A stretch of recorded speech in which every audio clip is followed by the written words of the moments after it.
Hello friends, welcome back to my channel. और आज की वीडियो में मैं आप लोगों के साथ शेयर करने वाली हूँ हमारा गुड़गांव टू राजस्थान यानी कि गुड़गांव टू चित्तौड़गढ़, उदयपुर और फिर कुंभलगढ़ की रोड ट्रिप वीडियो, जिसमें मैं आपको सारी इन्फॉर्मेशन, रोड डायरेक्शंस, टोल्स और जितने भी इंपॉर्टेंट इन्फॉर्मेशन है सब देने की कोशिश करूँगी। हम लोग कहाँ कहाँ स्टे करने वाले हैं, हम लोग घूमते हैं, ट्रैवल करते हैं, ट्रैवल वीडियोज़ बनाते हैं, तो फिर हमें बजट का भी ध्यान रखना पड़ता है। तो इसीलिए मैं अपनी ट्रिप की सारी एक्सपीरियंसेस और इन्फॉर्मेशन आपके साथ शेयर करूँगी ताकि आपको एक बजट ट्रिप प्लान करने में हेल्प मिल सके। तो चलो इस वीडियो को स्टार्ट करते हैं।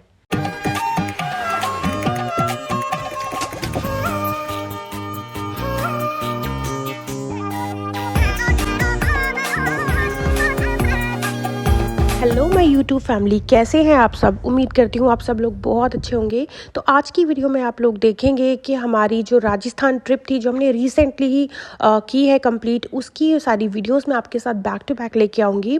जो हमारी जैसे आइटनरी प्लान की थी डे 1 डे 2, और मैं मैक्सिमम कवर करने की कोशिश करूँगी हर अपनी एक वीडियो में। तो चलो आज हम स्टार्ट करते हैं। वैसे तो गाइज़ मैं आपको एक बात बता दूँ कि ये ट्रिप प्लान करे हो गया ऑलमोस्ट 15 डेज़ से ज़्यादा ही, क्योंकि हमने ये न्यू ईयर के आसपास प्लान की थी।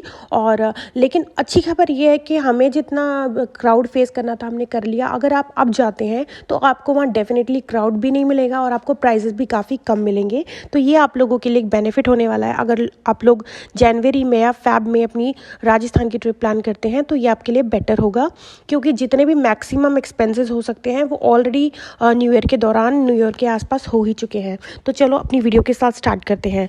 तो हमारा जो फर्स्ट डे था, हमने जो स्टार्ट किया था अपना दिन, वो हमने स्टार्ट किया था दोपहर के 2 बजे। हम लोग निकले थे चित्तौड़गढ़ के लिए, क्योंकि हमारा प्लान ही कुछ इस तरह से था कि हमें फर्स्ट डे सिर्फ ट्रैवल ही करना है और रात को जितने बजे भी हम पहुंचेंगे तो कोई इशू नहीं रहेगा। तो उसी अकॉर्डिंग हमने प्लान किया था। दोपहर के 2 बजे हम गए थे। उसके पहले पीसी को कुछ काम भी था, मेरे हस्बैंड को, तो हम आराम से 2 बजे के करीब निकले थे दोपहर में।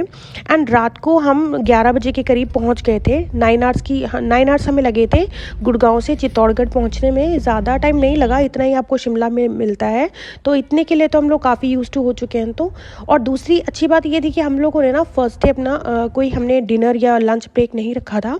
हम लोग मोस्ट ऑफ द टाइम्स अपना जो एक मील होता है वो साथ लेके चलते हैं, क्योंकि आगे 5-6 दिन हमें बाहर का ही खाना होता है। तो हम सोचते हैं एक आधे दिन बच जाए कुछ ऐसा अनहेल्दी खाने से तो अच्छा रहेगा। तो हम अपना खाना साथ में लेके गए थे और हम लोग को 9 घंटे लगे। होटल की बुकिंग हमने रास्ते में ही गोवाई बीबू से कर ली थी।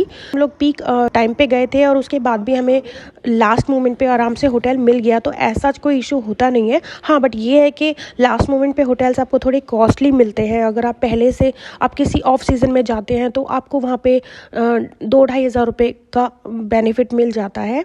लेकिन अगर जिन्हें लास्ट मोमेंट ट्रिप्स बनानी होती है उनके लिए भी ठीक है, होटल्स तो मिल ही जाते हैं एट लास्ट।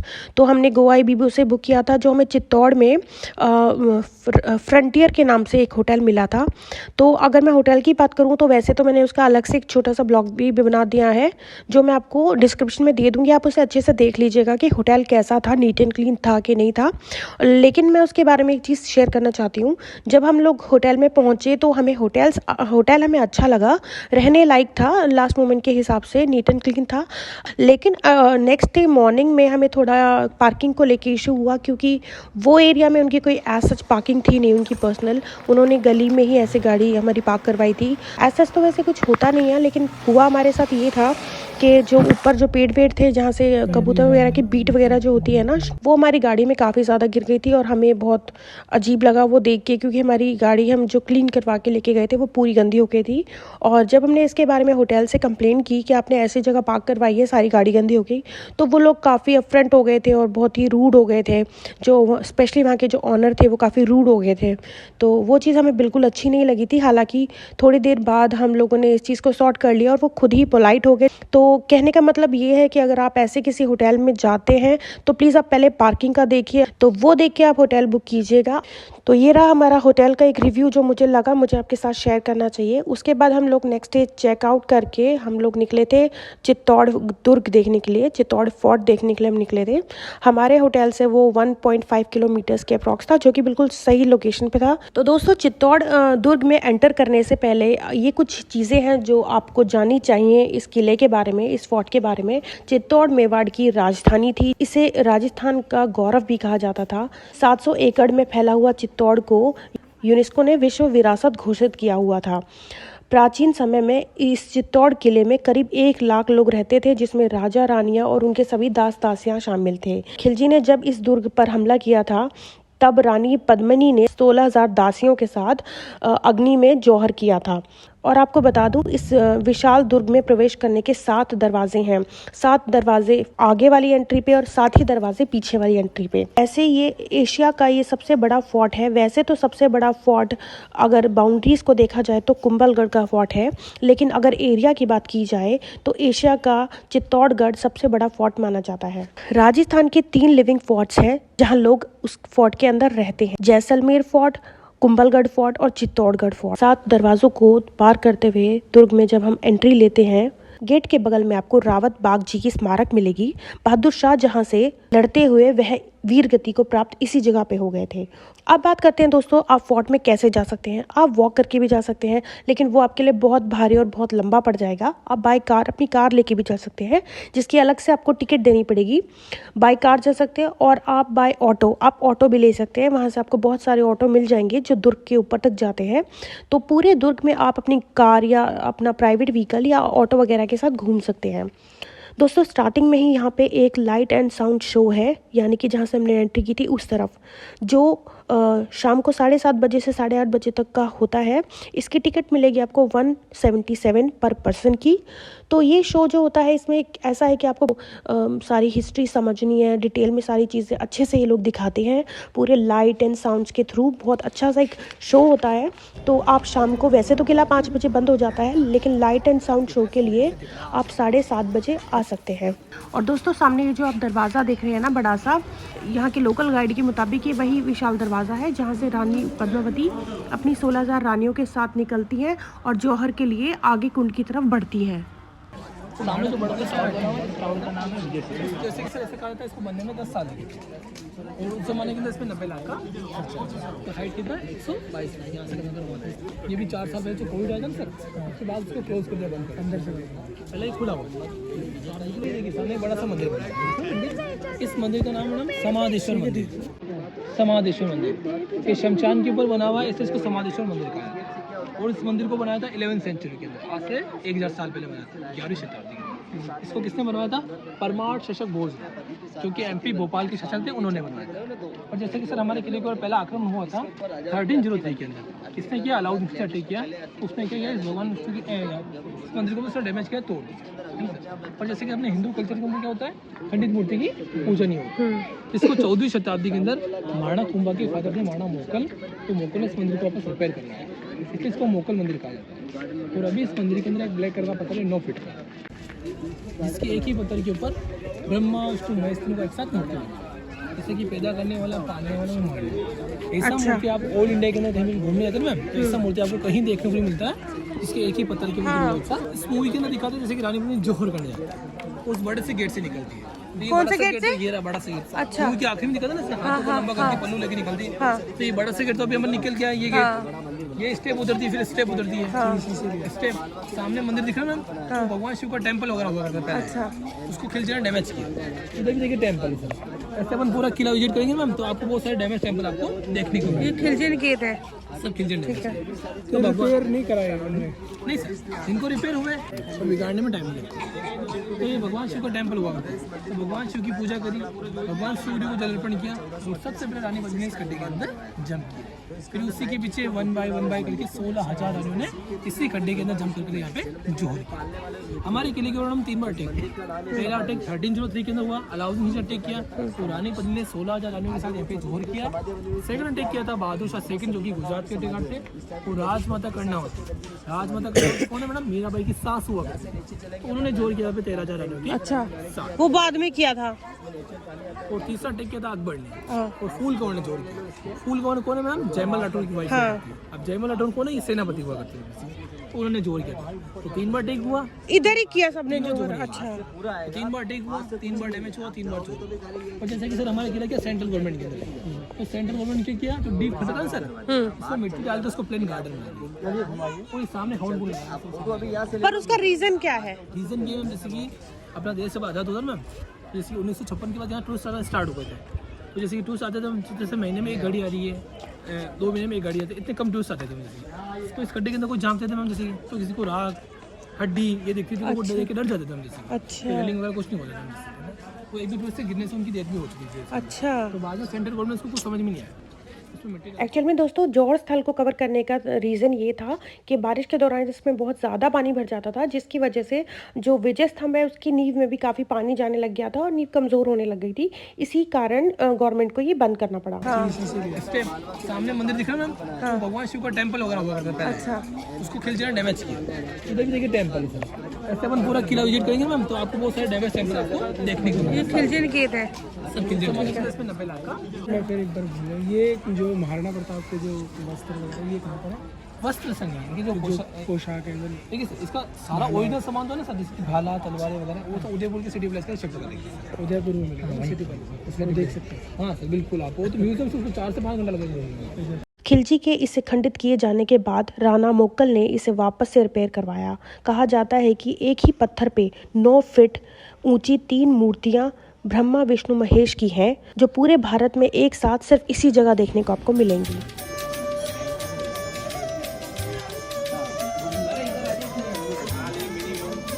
ये जो टेम्पल बना है लोटस होता है, उसको कमल का फूल उसको उल्टा करके उसका डिजाइन होता है। अच्छा,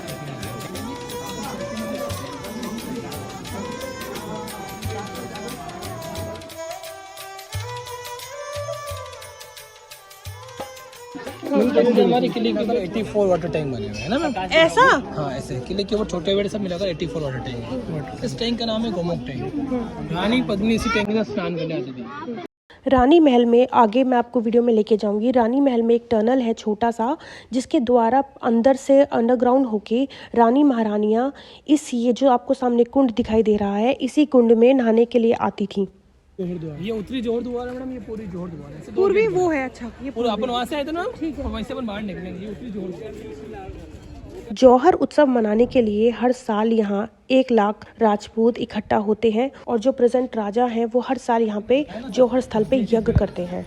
ये रानी को भी कांच से दिखाई, क्योंकि कांच तो भी बने नहीं थे, उसमें कांच बने थे क्या? नहीं बने थे। तो आप ये बताइए जैसे कि अपन जो राजपूत की लेडीज वगैरह होती है ना, उस समय क्या अपने हिंदू इतने कमजोर थे अपन कि अपनी बहू बेटियों की शक्ल कांच में दिखा देंगे, पर उनसे फाइट नहीं। सही बात है, और क्या पॉसिबल है क्या?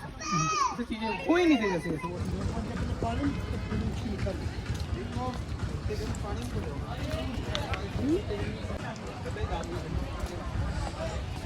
आ जाइए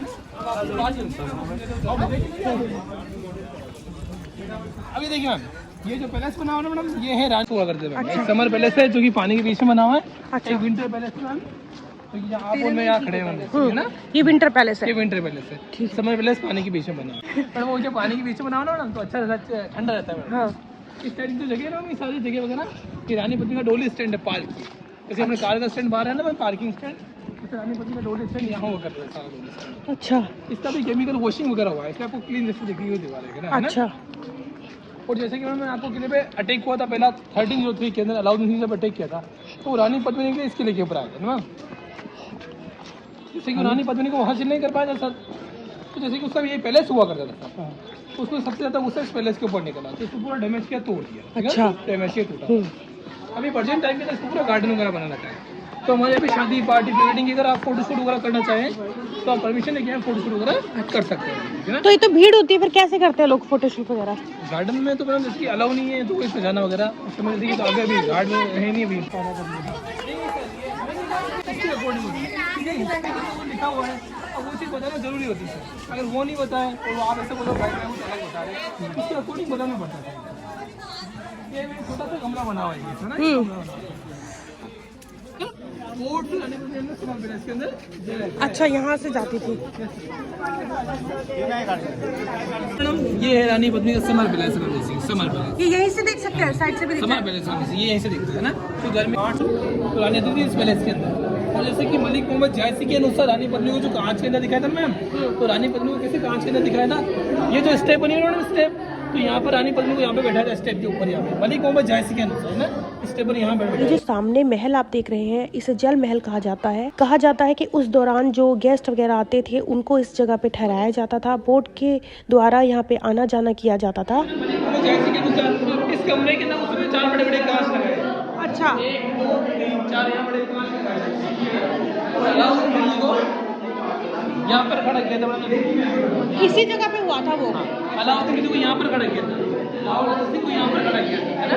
इनके कमांडर जो कि पीछे खड़े थे तलवार, रानी का बेटी वहाँ बैठी है और कांच का लगा यहाँ लगा है, यहाँ से सीधा रानी का रिफ्लेक्शन किया था कांच के अंदर यहाँ, ठीक है। अलाउद्दीन के उसमें जाते हैं उनकी रानी पद्मिनी की, उनकी रूम वगैरह हम बोली लाती यहाँ से जब दासी निकला करती थी तो ऊपर से फूलों की वर्षा हुआ करती थी, फूलों की दासियों द्वारा। अच्छा, मुझे दासियों के ऊपर। अब हम चलते हैं आगे की तरफ, फ्रंट एंट्री, फ्रंट गेट देखने के लिए हम लोग आगे जाएंगे। जी हाँ दोस्तों, जिस गेट से हमने एंट्री की थी वास्तव में वो इस किले का, इस फोर्ट का पिछला हिस्सा था। कहा जाता है कि पहले जितने भी दुर्ग या महल जो बनते थे, वो जितनी भी जगह एक्वायर करके बनते थे उसमें जो रहने सहने की जो जगह होती थी, इनके काम करने की जो जगह होती थी, वो सब जितना भी एरिया ये इस्तेमाल में लाते थे, चाहे इनके मंदिर हो, इनके कुंड हो, इनके रहने की जगहें हो, तो ये सब किले के फोर्ट के पिछले हिस्से में किया करते थे, ताकि जब कोई भी युद्ध करने के लिए कोई दुश्मन इस अटैक कर दे, हमला करे, तो उसे पिछले हिस्से में आने में काफ़ी समय लग जाए। इस किले की जो फ्रंट एंट्री है अब वो बंद की जा चुकी है, अब इस किले की एंट्री सिर्फ पीछे से ही है। तो चलो दोस्तों, मैं आपको इसकी आगे की एंट्री दिखा देती हूँ, जो फ्रंट से बंद है, बस हम उसको देख सकते हैं। प्लेन जगह देखने को मिलेगी ना, समतल जगह, तो ये सारा युद्ध का मैदान है मैडम। युद्ध के लिए सब प्लेन जगह चाहिए, समतल जगह चाहिए। जैसे कि अपन पूरा किला को घूम के ना, तो इतनी बड़ी प्लेन जगह, समतल जगह आपने पूरे वहाँ तो इतनी बड़ी पहाड़ी, नेचुरल पहाड़ी, जैसे कि आपने बताया ना उसे अकबर ने बनवाई थी, वो नहीं बनवाई अकबर, खिलजी ने बनवाई थी, ऐसा कुछ नहीं सर, नेचुरल पहाड़ी है ना। उस पहाड़ी का नाम है कुंभकर्ण पहाड़ी। क्या नाम है? कुंभकर्ण पहाड़ी, है ना। नीचे पूरा एक गाँव बना हुआ है, यहाँ ऊपर चढ़ के देखेंगे तो पूरा गांव देखने को मिलता है। वो ट्राइबल्स लोग, आदिवासी लोग, भील लोग, राजपूत लोग थे मैम, तो उन्हीं के गांव, उन्हीं के वंशज जाते हैं। तो उधर है वो कुंभकर्ण पहाड़ी, जहाँ खिलजी ने इंतजार किया था, तंबू गाड़ के बैठा था। कितना धुआं हो रखा है सर, फॉगी फॉगी। अच्छा, वहाँ किया यहाँ है। आई मम्मा, मेरे हाथ में लग गई। वहाँ किया था इंतजार। देखो ये वो दिख रही है आपको, कुंभकर्ण पहाड़ी, हाँ। उधर दिख रही है हल्की हल्की, वहाँ खिलजी तंबू गाड़ के बैठा था। अच्छा, इतनी दूर बैठा? हाँ, इतनी दूर, तभी तो वो देखता है, वो दूरबीन से कैसे देखता है, इतनी दूर। देखो कितनी स्पेस है बीच में, नन्नू गिर जाएगी बेटा। ये बीच में सारे राजपूतों के गांव है, काफी दूर है। इतनी दूर क्यों बैठा था वो, कि उसको डाउट था कि यहाँ से आक्रमण ना कर दे, है? फिर भी काफी दूर बैठा था।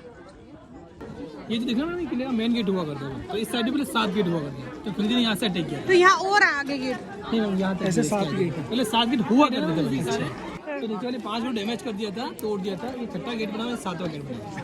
पहले ये स्लोप हुआ करता है ना मैम। ये सीढ़ियाँ वगैरह, ये दीवार वगैरह अभी बनी है, जस्ट अभी बनी है। अच्छा, 2 साल पहले बनी थी सीढ़ियाँ वगैरह, इससे वगैरह अभी बनी है। आगे भी प्रोसेस चल रहा है, काम चल रहा है, तो सिस्टम वगैरह अभी आज ही बन रही है ना। पहले स्लोप वगैरह हो गया था, तो निशान वगैरह थे, तो इसके साथ निकल के इस सामने सारा बैटल फील्ड वगैरह है। तो अलाउद्दीन ने ऐसे युद्ध वगैरह किया था, है ना। उसने वो बताया ना, जैसे प्लांट वगैरह, वैसे सारा सामान आप देख लें। ये किले का मेन गेट, ये दीवार है ना सर, ऐसे पूरा 30 मिनट में रही है, ऐसे पूरे किले को कवर करके। गरम तेल के लिए ऊपर जो 3 छेद बना रखा है, 3 चलाने के 12 चलाने के लिए यूजफुल। अंकुश कहा जाता है इनको, हाँ, हाथी को कंट्रोल करने के लिए लगाया जाता है, ऐसे बढ़ाई के ऊपर, है ना, ये अंकुश। ये बहुत तीखे होते थे, इसके ऊपर पॉइजन लगाया जाता है। अच्छा, ताकि हाथी जल तोड़े। हाँ, तो ऐसे ये जो आप सामने जो देख रहे हैं दोस्तों, इसे कीर्ति स्तंभ कहा जाता है। ये 75 फीट लंबा है, इसमें 7 मंजिलें बनी हुई हैं।